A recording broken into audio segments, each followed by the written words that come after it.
Comigo aconteceu o seguinte: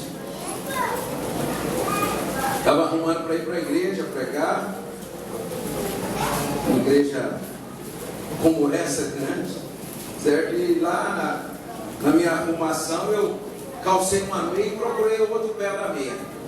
Mas procurei o outro pé da meia e não achei o outro pé da meia de jeito nenhum. O negócio é, quando eu chego lá no culto, estou pregando e muito quente o lugar, a igreja muito cheia, eu tiro o paletó e a meia estava em cima da camisa. Eu tiro o paletó por cima da meia, né? E aí todo mundo viu a meia, só eu que não. E eu achando que eles estavam achando boa mensagem, alguns rindo, né? Se tem alguma coisa errada comigo hoje, vocês também estão rindo, né? Eu esqueci alguma meia aqui também, certo? Mas naquela noite as pessoas, até que o obreiro chegou para mim e apontou e falou assim: tem uma meia no seu ombro. Eu falei: ah, sua desgraçada, te achei. Eu procurei você a tarde inteira e não sabia onde estava. Certo? Estava aqui no meu ombro. Mas eu fiquei desconcertado lá em cima do culto por causa daquele. O pastor pregando, e ele pregava com muita eloquência, e usado por Deus. E ele vira para o irmãozinho que estava em cima do culto e falou assim: olha, Deus está fazendo uma obra na sua vida, Deus está curando o seu útero. Aí todo mundo parou e falou assim: o pastor deve ter errado, curando o útero do irmão. Aí alguém chegou no ouvido dele e falou assim: pastor, o homem não tem útero. Não importa, Deus vai dar um para ele nessa noite. Aqui não se sentiu desconfortado quando foi pego numa falha. Nessa noite, querido, eu quero que você se sinta desconfortável, mas o seu desconforto tem que estar aqui, sua barriga seja fechada. Que o carocinho de feijão no dedo seja tirado, que o arrozinho saia, ou quem sabe a meia que não se esquecendo que um ombro seja colocado no lugar certo. Deus quer nos colocar no lugar, numa posição certa. E é isso que Ele vai fazer nessa noite, amém? Olha só o que diz esse texto. Vamos ler com cuidado. Diz assim: veio sobre mim a mão do Senhor, Ele me levou pelo Espírito do Senhor e me deixou no meio de um vale que estava cheio de ossos, e me fez andar ao redor deles. Eram muito numerosos na superfície do vale, estava sequíssimo. Então me perguntou: filho do homem, acaso poderão viver estes ossos? Respondi: Senhor Deus, tu sabes. Disse-me ele: profetiza a estes ossos e dize-lhes: ossos secos, ouvi a palavra do Senhor. Assim diz o Senhor Deus a estes ossos: eis que farei entrar o Espírito em vós e vivereis. Porém tendões sobre vós, farei crescer carne sobre vós estenderei pele, porém vós o Espírito, e vivereis. E sabereis que eu sou o Senhor. Então profetizei segundo me fora ordenado. Enquanto eu profetizava, houve um ruído, um barulho de ossos que batiam contra ossos, e se ajuntava cada osso ao seu osso. Olhei e eis que havia tendões sobre eles, e cresceram as carnes, e se estendeu a pele sobre eles, mas não havia neles o Espírito. Então ele me disse: profetiza ao Espírito, profetiza, ó filho do homem, e dize-lhe: assim diz o Senhor Deus, vem dos quatro ventos, ó Espírito, e assopra sobre esses mortos, para que vivam. Profetizei como ele me ordenara, e o Espírito entrou neles, e viveram, e se puseram em pé, um exército sobremodo numeroso. Amém? Glória a Deus. Só diga para a pessoa que está do seu lado: eu faço parte desse exército. Se você continuar fazendo a leitura, você vai ver que esse exército é um exército de restauração. Aleluia. Queridos, olha só, interessante esse texto. A palavra de Deus diz que o profeta estava em determinado lugar, e a mão do Senhor o levou. A mão do Senhor, não sei como isso foi claramente, se foi fisicamente, se foi em espírito, se foi em sonho, só sei que o Espírito de Deus tomou a mão do Senhor, tomou aquele profeta e levou ele até um vale dos ossos secos. E a palavra de Deus diz que ele foi colocado no meio dos ossos secos. Isso revela para nós algo interessante, porque muitas vezes a gente olha a situação por fora, principalmente quem está em cima ou quem está com o poder da palavra, acha que a situação é para ser ministrada sobre os outros. Mas nesse caso aqui, Deus fez algo com o profeta. Deus trouxe ele para o meio do problema. Deus trouxe ele para o meio e para a situação que estava aqueles ossos.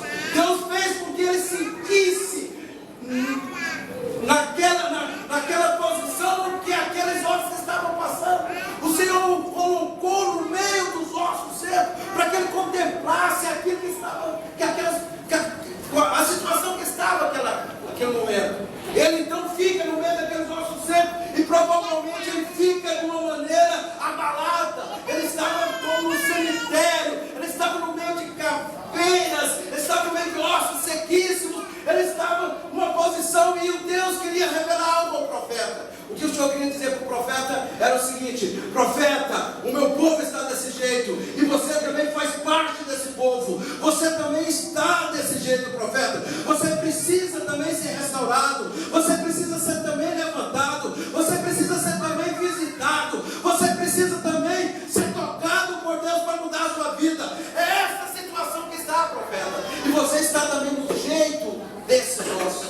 Querido, muitas vezes a gente olhando o problema por fora, a gente acha que os problemas ou a questão do outro, ou é a questão do outro, e às vezes a gente não consegue olhar para dentro de nós mesmos. A questão daquela situação foi decorrente de algumas coisas que foi acontecendo na vida espiritual daquele povo.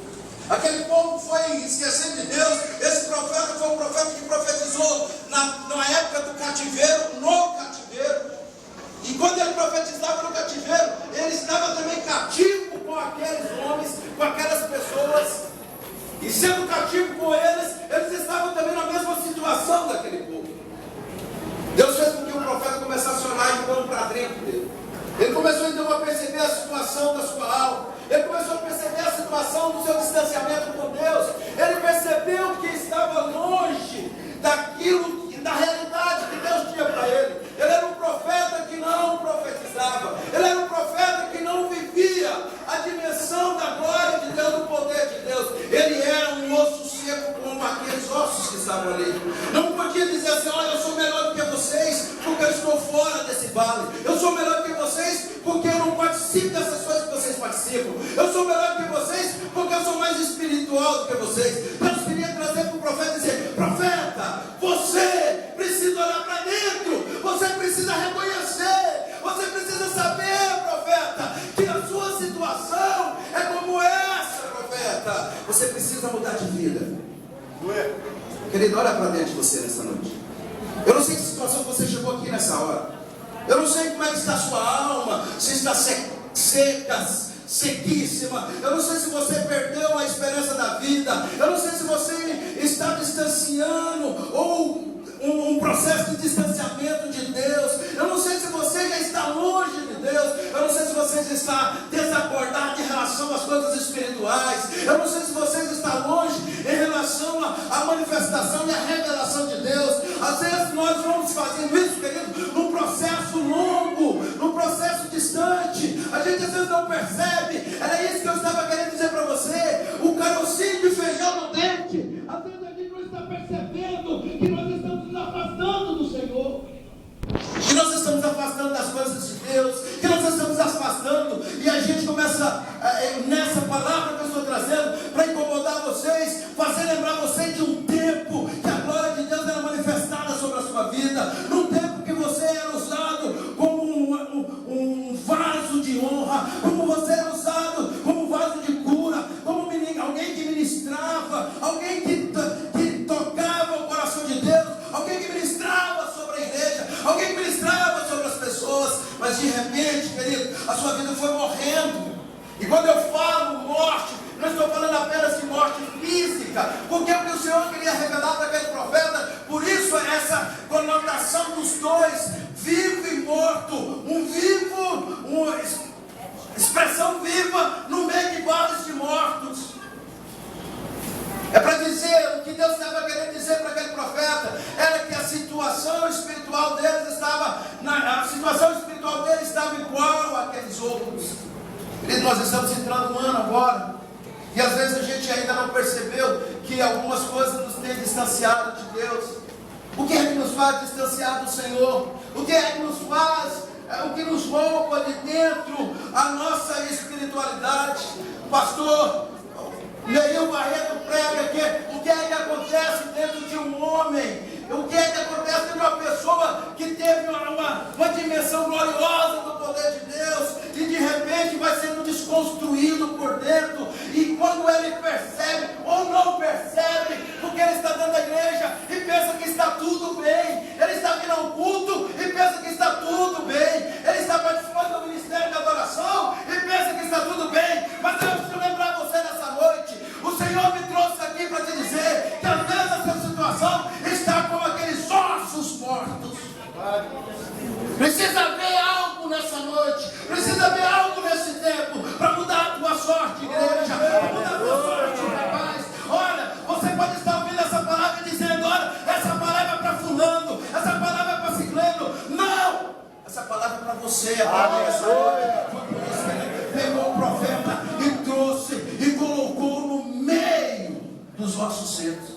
Ele podia ter colocado o profeta de longe para contemplar aquele vale, está vendo como é que eles estão, profeta? Mas a palavra de Deus diz, querido, que Deus o colocou no meio do vale de ossos secos. Dá para olhar para dentro hoje? Dá para olhar para a nossa comunhão com o Senhor? Dá para olhar para a nossa relação com Deus? Dá para olhar a sua sintonia de unção, de presença? Dá para ver como nós estamos hoje, querido? O Senhor quis revelar para o profeta algo. Profeta, é assim que vocês estão. Profeta, dessa maneira que está a casa de Israel. Se você continuar lendo o texto onde eu parei, fala, é assim que o povo de Israel se sente morto. Profeta, tem como mudar essa história? Profeta, tem como rever e mudar essa história? Que situação que te fez levar, o que te fez chegar até esse ponto? Uma decepção ministerial? Uma decepção emocional? Uma decepção dos seus relacionamentos? O que te fez viver esse ponto? Uma necessidade? Uma fartura? Porque a palavra de Deus diz que Isaías falando diz assim: Senhor, não me dê pouco para que eu não murmure contra ti, mas também não dê muito para que eu não esqueça de ti. Eu sei que o caminho que nos faz afastar de Deus, ele é um caminho muito sutil, quase imperceptível. Quando a gente dá por si, já estamos todo envolvidos fora daquilo que Deus quer. Profeta, você está assim, profeta. Profeta, você precisa. Nós precisamos fazer algo hoje, profeta. Era isso que Deus estava falando. Profeta, não pode continuar desse jeito. Vira para a pessoa que está do seu lado e diga para ele: não pode continuar do jeito que está. Esse ano de 2014 não pode continuar do jeito que está. Esse 2014 as coisas precisam ser mudadas. Esse 2014 as coisas precisam ser tocadas, mexidas, movidas. Alguma coisa precisa acontecer. Agora, por que Deus preocupou na situação espiritual daquele povo? Por que preocupação de Deus? Por quê? Porque todas as coisas que a gente tem na vida é resultado da nossa vida espiritual. A vida espiritual governa o mundo físico. Na sua relação com Deus, e quanto mais a sua profundidade na relação com Deus, mais você conquista na sua realidade humana, física, natural. Quanto mais você se entrega para Deus, mais você colhe nesse mundo. Então o que acontece? Quando essas pessoas, quando essa nação se afasta de Deus, quando ela esquece Deus, na verdade, enquanto ela estava lá em Israel, ela pensava que estava Simplesmente aquele afastamento de Deus trouxe uma consequência desastrosa na vida deles. Chega na boca do Nabucodonosor e os leva cativo. Agora eles estão numa terra cativa. Filhos de Deus, mas cativos. Filhos de Deus, mas na mão do ímpio. Filhos de Deus, escolhidos de Deus, povo de Deus, mas em Babilônia. Eles deixam eu mostrar um negócio aqui, uma realidade para vocês. Tem pessoas, e tem muitas de nós que estamos aqui nessa noite, que sim, temos uma promessa grandiosa de Deus na nossa vida, mas estamos endividados em Babilônia. Quantas pessoas que estão aqui entrando no ano de 2014, certo? É filho de Deus, tem uma promessa sobre o casamento, mas só você sabe o caos que está dentro de casa.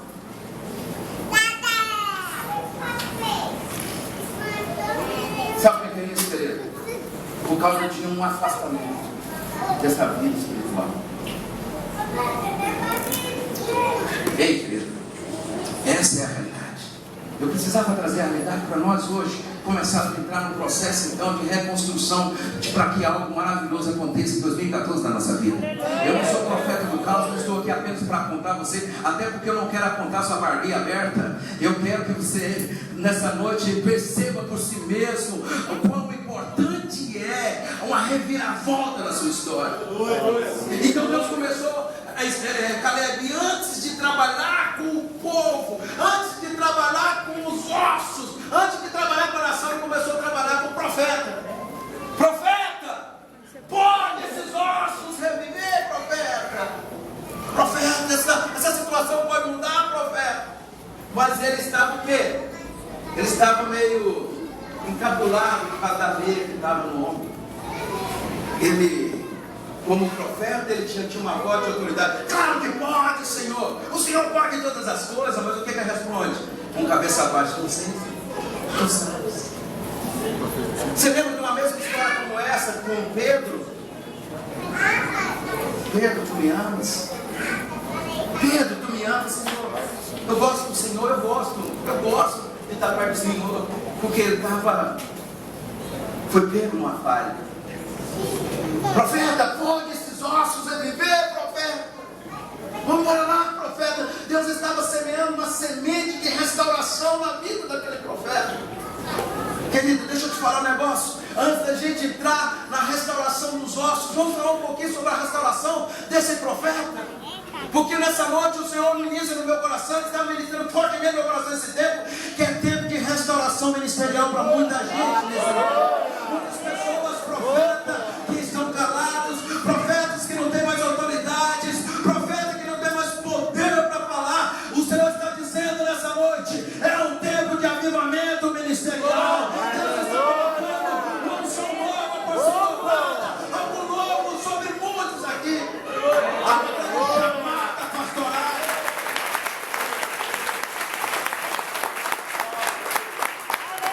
E quando eu falo para vocês, estão falando para mim, porque nesses 2 meses eu lutava em relação a isso, querido.